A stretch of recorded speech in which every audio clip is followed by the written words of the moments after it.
Hello students, how are you all? Hope you are all well at your home.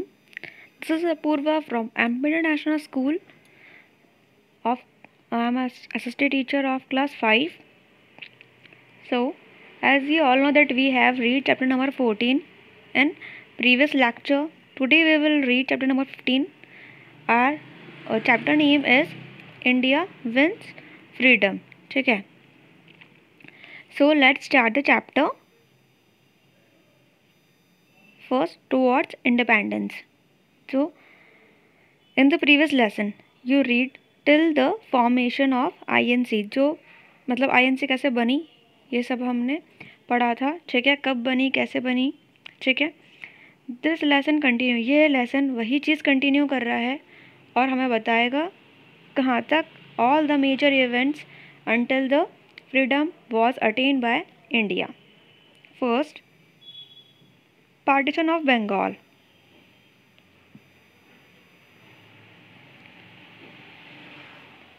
In 1905 the British decided to divide or partition Bengal. ठीक है, तो जो 1905 में जो था British ने डिसाइड क्या किया था कि डिवाइड करना है हमें या फिर पार्टीशन करना है बंगाल को. किससे? इंडिया से. तो जो बंगाल में क्या था कि one half was to have a large majority of Muslims while the other half was to have a majority of Hindus.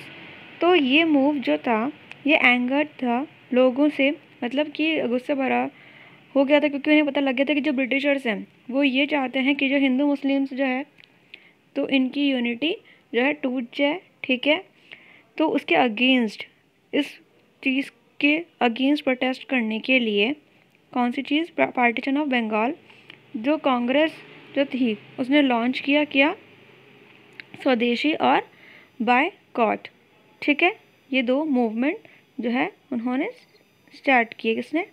Congress ने. ठीक है,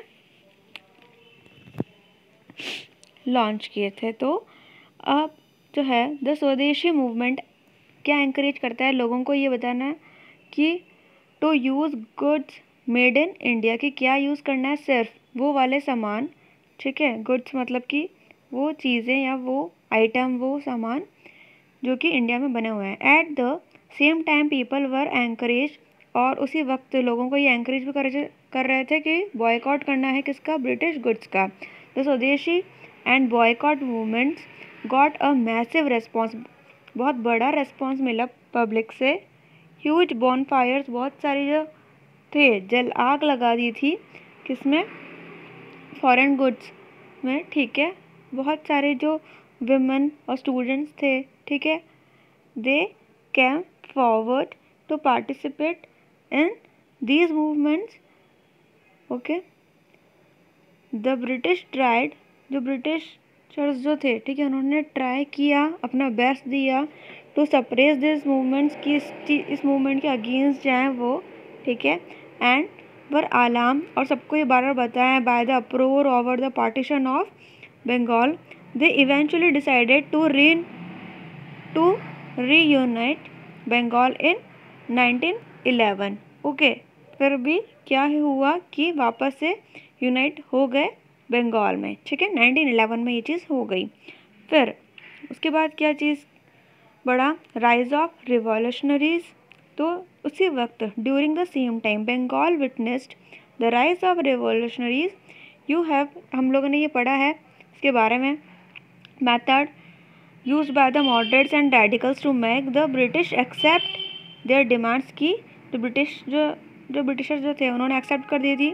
ठीक है, कि उनकी जो डिमांड्स है वो. ठीक है, और जो वेलफेयर था इंडियंस के लिए. ठीक है, however revolutionaries believe that the British could be driven out of India, की ब्रिटिशर्स चले जाएंगे ओनली थ्रू फोर्स. ठीक है, कि लेकिन सिर्फ किसकी वजह से उनको फोर्स करेंगे तो औरबिंदो घोष, वीर सावरकर और Ajit Singh were the early revolutionaries. यही सबसे पहले आए थे रिवॉल्यूशनरी में. Some of them were later arrested. उसके बाद जो थे ये लोग क्या हुए, कुछ अरेस्ट हो गए और कुछ हैंग्ड हो गए. ठीक है, मतलब फांसी से लटका दिया गए. Role of Mahatma Gandhi. अब रोल क्या था महात्मा गांधी का, इसके बाद में आता है रोल महात्मा गांधी जी का।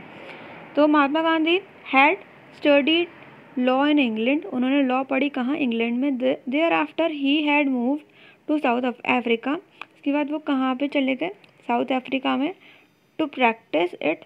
While in South Africa he was appalled at the racial discrimination, जब वो रेशल डिस्क्रिमिनेशन के बारे में अपैल कर रहे थे, ठीक है। He protested against it through satyagraha and non violence, okay. और वो किस चीज़ को लेके प्रोटेस्ट कर रहे थे, किसके खिलाफ कर रहे थे, सत्याग्रह और नॉन वायलेंस, ठीक है, कि ऐसा होना चाहिए, मतलब सत्याग्रह और नॉन वायलेंस ही होना चाहिए, ठीक है। तो जब ये चीज़ चल रही थी तो अंडर हिज लीडरशिप, उसके बाद उनके जो लीडरशिप जो था उसके under, he began the last phase of our freedom struggle. After he return to India, जब वो आए इंडिया 1915 में, he travel throughout the country to understand the problem faced by the people. He was shocked at the condition of the poor.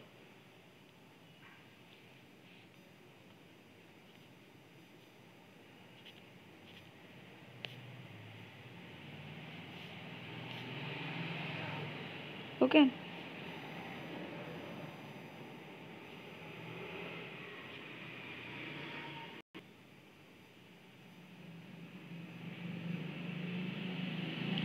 He fought against both. उन्होंने किसके खिलाफ लड़े, britishers as well as certain social and religious evil practices of the people. He asked the people to protest against unjust law. उन्होंने पूछा कि जो लोग protest कर रहे हैं अनजस्ट लॉज के, जो कि किसने बनाए हैं, ब्रिटिश गवर्नमेंट द्वारा जो बनाए गए हैं अनजस्ट लॉ, उनके खिलाफ, ठीक है। क्यों वो लोग प्रोटेस्ट कर रहे हैं, ठीक है।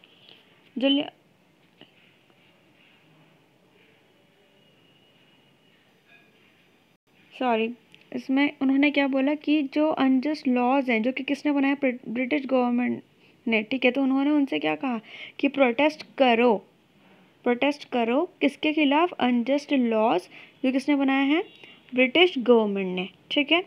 तो the condition of the poor, he fought against the both. जब उन्होंने देखी कंडीशन, जब वो आए इंडिया, ठीक है, तब जब उन्होंने देखी कंडीशन पुअर की, तो उन्होंने क्या किया, he fought against both British as well as certain social and religious evil, जो कि डिस्क्रिमिनेशन करते थे, ठीक है, जो भेदभाव करते थे, चाहे वो कास्ट हो, क्रीड हो, रेशियल डिस्क्रिमिनेशन हो, कुछ भी हो, ठीक है। ही आस्क्ड, उसके बाद, और ये सब जो थे अनजस्ट लॉज किसने बनाए थे, ब्रिटिश गवर्नमेंट ने। तो इसीलिए वो उन रिलीजियस और सोशल एविल और ब्रिटिशर्स के खिलाफ वो लड़े थे, ठीक है। अब है next Jallianwala Bagh massacre. On 1919 many people had gathered, बहुत सारे लोग जो थे इकट्ठा हुए थे जलियांवाला बाग में, ठीक है। और a park with a high wall boundary, ऐसे एक पार्क था जहाँ की बहुत लंबी लंबी दीवारें थी, बहुत ही ऊंची दीवारें, और ये है अमृतसर में। For a public meeting, a British officer general Dyer और उसके जो आदमी जो थे, block the only entrance to the park, उन्होंने ब्लॉक कर दिया था, क्या ब्लॉक किया था उन्होंने, the only entrance to the, जो एंट्री जो गेट था वो उन्होंने ब्लॉक कर दिया था। And open fire at the crowd gathered there, और ओपन फायर किया उस क्राउड में जहाँ मीटिंग चल रही थी, जो 100 और मतलब हज़ारों जो थे आदमी, औरतें, बच्चे, बूढ़े सब मारे गए, while thousands were injured. This incident came to be known, और ये ही इंसिडेंट जो है, जो कि जाना जाता है कहाँ के लिए? जलियांवाला बाग मैसेक्रे, ठीक है। The whole country was shocked at this, ठीक है। पूरा देश जो था वो शॉक्ड हो गया था इस इंसिडेंट से, ठीक है। All Indian leaders protest against this horrible act. सारे जो लीडर्स जो थे, ठीक है, उन्होंने प्रोटेस्ट भी किया अगेंस्ट दिस हॉरिबल एक्ट। ये जो एक मतलब डरावना या ऐसा जो एक्ट था जिससे कि हर कोई क्या हो, घबरा जाए, जिसे जान करके कि एकदम से ऐसे ओपन फायर होना, ठीक है। तो इस चीज़ के लिए भी बहुत सारे जो लीडर्स थे उन्होंने प्रोटेस्ट किया। तो आप लोग प्लीज़, हमारा जो फर्स्ट लेक्चर है इसमें हमने पढ़ा है जलियांवाला बाग मैसेक्रे तक। नेक्स्ट लेक्चर में हम लोग रीड करेंगे, कंटिन्यू करेंगे चैप्टर जो नॉन कॉपरेशन मूवमेंट है यहाँ से, ठीक है। So thank you.